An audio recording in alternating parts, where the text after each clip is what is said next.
Hi, welcome back or welcome to the channel. Today I'm going to go over my personal productivity on Final Cut Pro. How I keep things productive, how I keep things organized, as well as show you guys how to enable some of these things for yourself.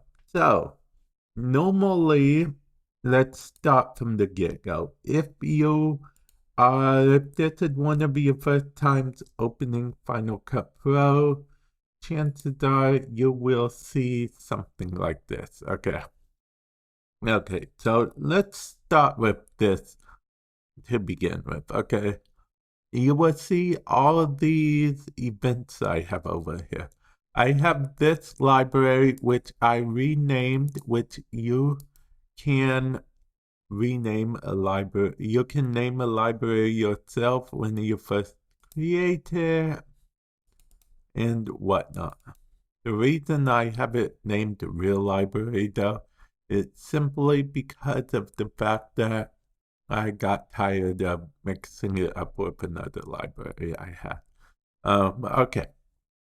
And then I have effects, intros, and outros.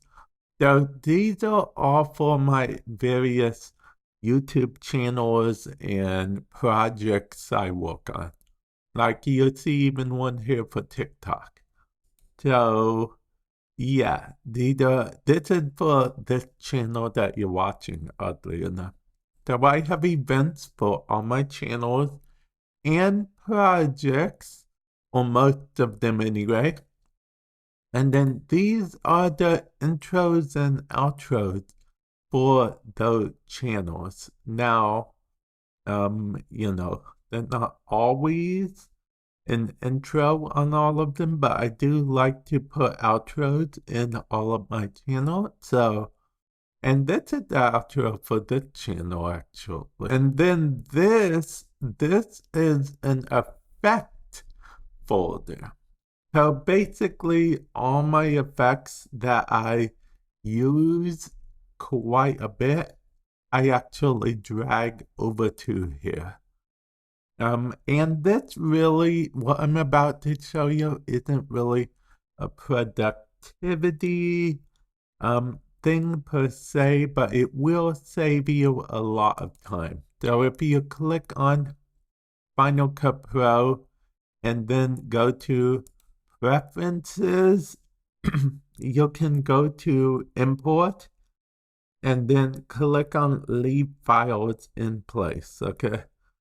So basically, when you drag and drop, it will still, let you keep that in place so you don't make more space, so you don't copying every file you import. Okay, so yeah, as you can see, all these are here for various reasons. Now that we got a library, events, and then, if we want to create a new one, we would just create a new project on that event, and then it would go into there. But now we gotta get into the inspector, okay? Inspector, very important. Okay, so let's click on the clip so we can get settings. As you can see, I have the inspector, down here. In order to change that, you literally just double click, okay? Double click at the top. I personally like this view because it gives me a lot more room to play with. Like, let's say I have a plugin that I put that has a lot of settings. Well, if it was just in this view, I would have to scroll a lot more. So this lets me see the whole thing, the whole picture, if you will. Let's get rid of that for, reasons. Okay. Okay, there we go.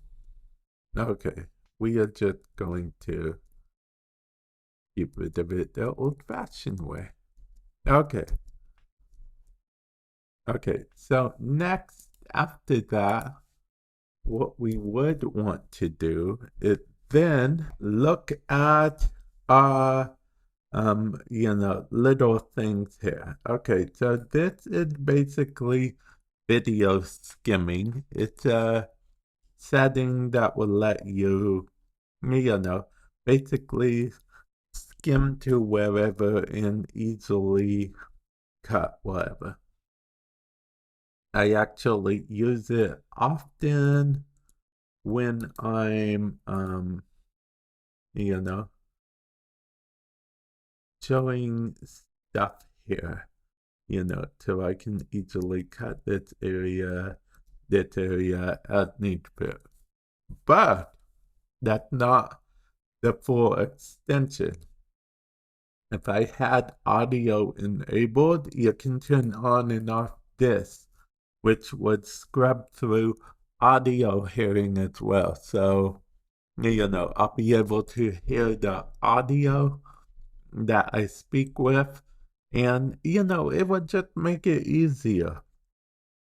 Because of the method that I edit my videos, if I know for a fact that I decided halfway through the joke I wasn't going to use that joke or wasn't going to use that bit, or if there's a lot of running around that I know I'm not going to use, I'll just stay silent during that part so I can just easily cut it out. That saves a lot of time indeed. Now, this is probably the thing that saves me the most time, okay? You'll see I have a favorite section here. The favorite section didn't come with anything by default. So basically, what I have done is all of my, plugins and whatnot, what I will usually do, and you can unfortunately only do this if you have motion, which is I would right click on them, hit open in motion, and it will open it up in Apple Motion. Then what I'll do is save as, and then save it to a favorite section. So if the favorite section doesn't exist, it makes the favorite section, then it adds it to that. And honestly, it helps a lot. It's a real productivity trick, if you will. I enjoy it quite a bit. That way I can just go to my favorites and then just plain and simple apply what I need to apply and whatnot. And that is just about everything. Now, I guess a minor productivity thing I do is I actually try to name my export things. Like, I made a YouTube one not too long ago. If you want me to go through, I have a video where I go through all of the how to make different export settings and stuff. Definitely feel free to check that out. And yeah, honestly, hopefully this has helped you. This is my quick productivity stuff. Hopefully you'll find some tips useful out of this. And yeah, hopefully it can help speed up your workflow. But with that said, I will catch you guys in the future. Later.